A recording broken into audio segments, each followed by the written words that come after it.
resplendent in his velvet robes and the distinctive hat that marked him as a high mage, and thus a creature of wealth, rank, and power. Quite a hat it was, and Corellius held his scrawny neck very upright and stiff, supporting it. A construction with a square brim as wide as his arm was long, that curled up on the right and the left. It had 3 gold cords that knotted around the crown and trailed down his back. Cords ending in bright golden tassels as long as Kellen's hand. Corellius's colors were purple and maroon, and they suited him vilely. Not only did the shades clash, they made him look as if he had a permanent case of yellow jaundice, which condition was not at all improved by the wattles of his throat and the mottled jowls hanging down from his narrow vulpine jaw. His beady little eyes fastened on Kellen just long enough for Kellen to be certain the smirk on the thin lips was meant for him, then moved on, recognizing Kellen and dismissing him as a thing of no importance. Kellen flushed involuntarily. Which I am, of course. Father's position and glory hardly reflect on his so disappointing son. And if I were as properly ambitious as I'm supposed to be, I wouldn't be wandering around in the market in the first place. I'd be at my studies. The official ranks of magecraft progressed from the student at the very beginning of the discipline, through apprentice to journeyman to mage, to high mage. Kellen, as a student, was beneath Corellius's notice under the usual circumstances. But Kellen was no ordinary student.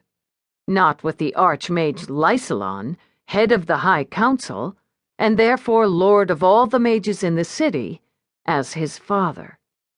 Kellen glowered at the High Mage's back. There was no doubt in his mind Corellius had recognized him, even dressed as he was. How could he not, considering who Kellen's father was? "That'd be a high mage, then?" asked the stall holder, conversationally. "Don't suppose you know which one?" Kellen shrugged, not at all inclined to identify himself as someone who would know high mages on sight.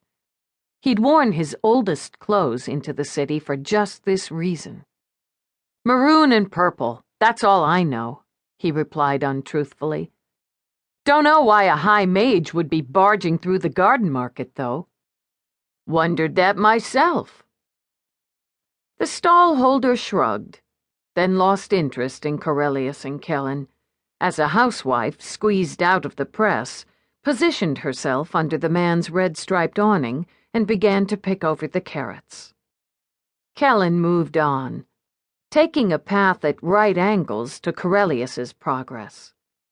He didn't want to encounter the High Mage again, but he also didn't want to fight his way through the wake of disturbance Corellius had left behind him.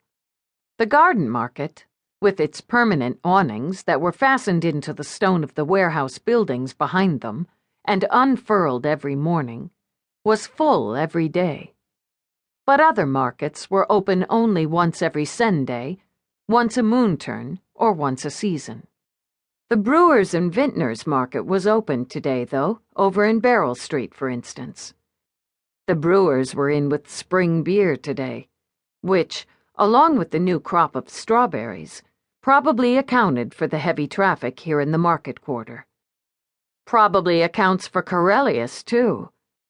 Kellen knew the High Mage's tastes, thanks to overheard conversations among Lycaelon and his friends. Corellius might pretend to favor wine, a much more sophisticated beverage than beer, but his pretense was as bogus as his apparent height. Just as he wore platform soles to his shoes, neatly hidden under the skirts of his robe to hide his true stature, his carefully cultivated reputation as a gourmet concealed coarser preferences. His drink of choice was the same beer his carpenter father had consumed, and the stronger, the better. He might have a reputation for keeping